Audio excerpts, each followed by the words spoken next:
Now, one of the biggest complaints I tend to see or hear about Revenge of the Sith is that Anakin's fall doesn't make a ton of sense, or that it's too quick or abrupt, that one minute he's excited to potentially run away with Padme to raise their child together, and the next he's so far gone, so taken by the dark side, that the father-to-be is slaughtering a room full of children without seemingly any real hesitation.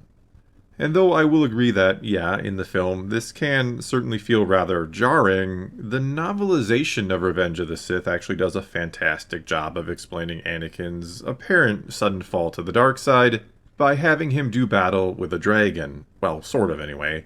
It's not a literal dragon that he fights, but rather a sort of internal entity that is essentially made up of or symbolizes a great many things, all of which will play a critical role in his turn to the dark side. And one of them is simply all the pain and unresolved trauma that comes from all the crap he's gone through in his life, from being a slave as a kid to losing his mother, and from his point of view, it being his fault for not being strong enough to save her, to even things like having to hide his love for Padme and the fact that he's married to her, because the Jedi say he's not allowed to have attachments or to be attached to another person like that. Furthermore, or along with this, the book also highlights the Jedi's failure to try and understand and help Anakin with all that trauma. And at one point, after everything's gone wrong, after Order 66 has gone down and the virtual destruction of the Jedi Order has taken place, Yoda wonders if this is all actually his fault, if his failure to change and adapt the Order to an ever-evolving galaxy has led to its destruction by the Sith. That while they, the Sith, were hidden in the shadows adapting for 1,000 years, the Jedi were proudly and arrogantly basking in the light, keeping the status quo the whole time. Not to mention, some in the Jedi Order, like Mace Windu for example, didn't seem to fully trust Anakin, famously refusing him the rank of Master after Palpatine had placed him on the Council. You are on this council, but we do not grant you the rank of Master. And though this denial has sort of become a meme, the reason the book gives for Anakin's disappointment over this is outrageous. It's unfair. Is that with that rank comes knowledge that he will or would have been able to dig deep into the Jedi archives to find a way to save Padme. And so by denying him the rank, the Jedi are denying him the means by which to save her, and pushing him closer to one who will offer to help, that of course being Palpatine. And speaking of him, the fatal mistake of the Jedi is arguably trying to use or exploit Anakin's friendship with Palpatine. It was asking Anakin to spy on someone who was like a father figure to him, and unlike the Jedi, has always been there for him or tried to understand and help him. Whereas the Jedi simply say, you gotta learn to let go of the things you care about, and they do things like, again, denying him the rank of Master. Palpatine cares and offers him potential solutions to his problems.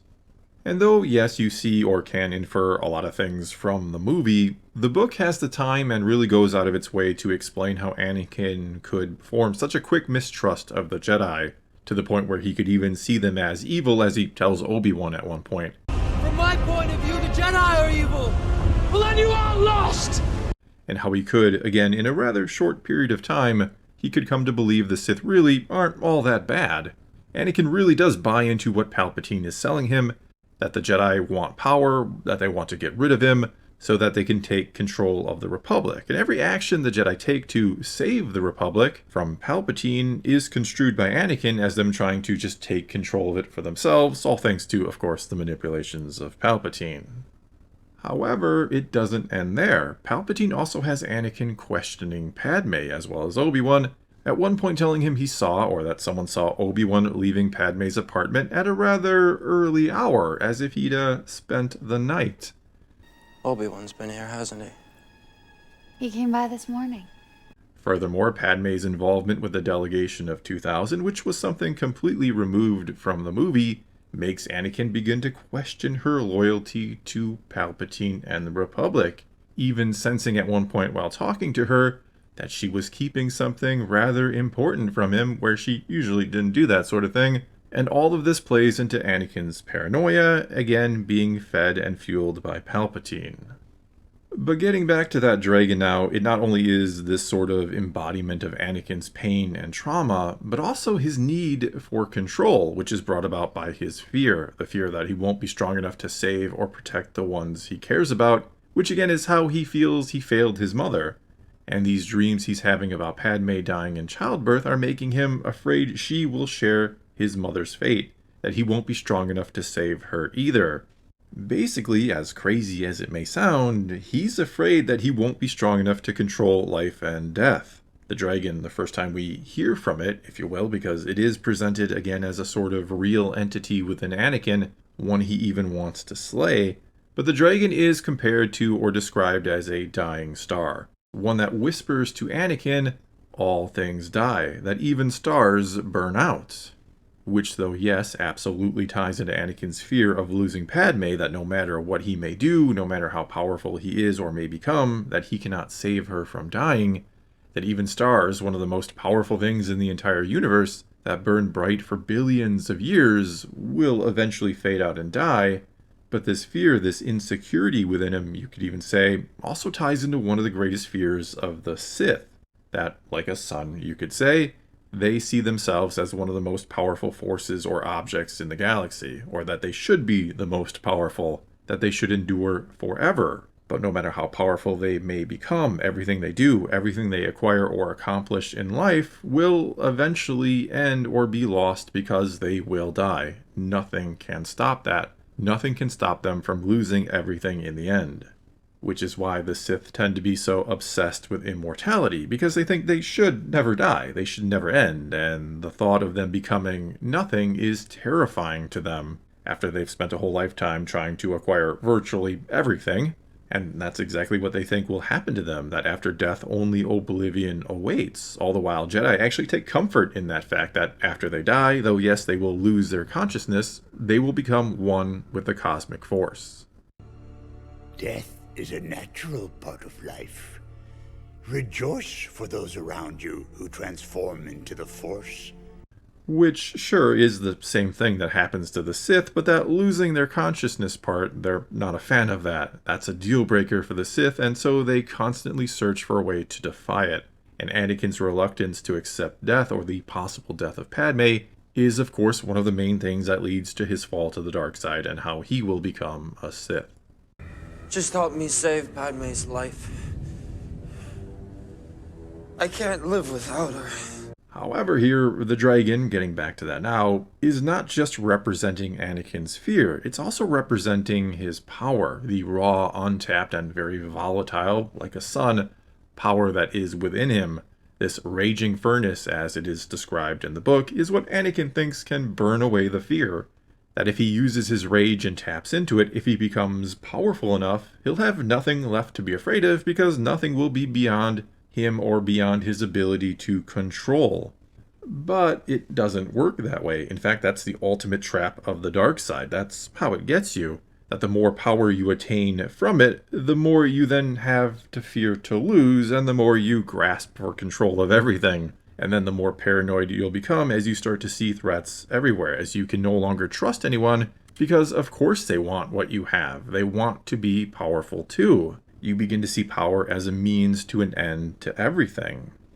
And thus how much easier it is for Anakin to believe the Jedi, with all their power they're keeping from him by not granting him the rank of master, also must think or operate like this, that they want more and more power too, to control their fear that they must feel, and of course they'd want to take over the Republic to have total control. Simply put, a Sith is incapable of understanding the compassion of a Jedi, that when you only give and have nothing, you have nothing to fear to lose, and everything to gain by helping others. And so the further Anakin slips to the dark side, the further he falls, the harder it is for him to believe the Jedi have an altruistic motive as they maneuver around Palpatine, around his friend that they asked him to spy on, or as they carefully try to put themselves into a position to remove him from power as soon as the war is over, after the Jedi have come to believe, which isn't touched on in the movie other than Windu saying, The dark side of the Force surrounds the Chancellor. But they have come to believe that someone close to Palpatine must be the Sith Lord, and that they are controlling him and are going to basically seize power once the war is over. Either way, the great irony here for Anakin Skywalker is that the stronger he becomes as the movie and or book go on, as he begins to tap into this power within him, all done in an effort to rid himself of that fear and insecurity and to gain the power to save the ones he cares about, the more insecure and afraid he actually becomes. The more power of the dark side consumes him, the more he pushes away those he cares about and that actually do want to help him, and the more he loses what he actually wants to help and save, but he's too trapped in the cycle of the dark side to see it until it's much too late. And thus, in the end, with his final choice, and yes, Anakin does always have the choice no matter what has happened to him, but in the end, he sides with the one who promises to fix everything, who promises power, but actually only wants it for himself, like all Sith do since they are, in many ways, the very epitome of selfishness. But Anakin, he can't see that. He can only see that Palpatine and the dark side are the only solution, possible solution, left to him. Palpatine and the dark side are the only ones or things that promise the power he needs, or the means by which to finally control and silence the dragon within him, to end the fear and to save Padme. But again, the dark side doesn't work that way. In all reality, it is the dying star, or the black hole that is left after one dies. It will and does consume and destroy everything and everyone around it, never to be truly satiated, always leaving those it consumes or who fall to it feeling insignificant and afraid and wanting more and more power to try and stop the fear.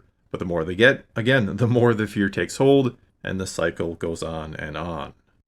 And one passage from the book towards the very end explains this all perfectly, and perhaps sums up the dark side and the tragic life of a Sith better than I've ever seen it summed up before anywhere. And it takes place right after Anakin has woken up for the first time after being put in the suit, and it reads as follows, and of course is from Anakin's point of view.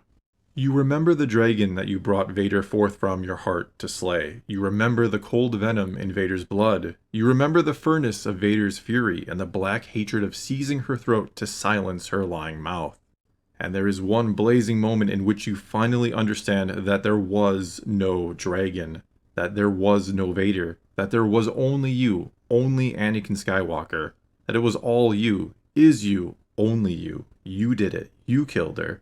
You killed her because, finally, when you could have saved her, when you could have gone away with her, when you could have been thinking about her, you were thinking about yourself.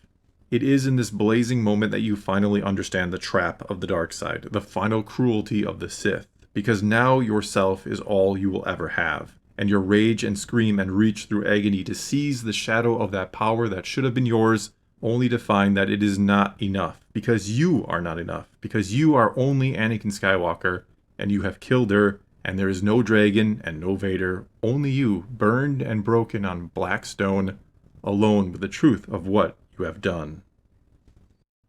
Well, that is going to be all I got for you this time. Now it is your turn to tell me what you think about the tragedy of Anakin Skywalker, or if you've read the novelization of Revenge of the Sith, and what you think about the dragon metaphor presented in it.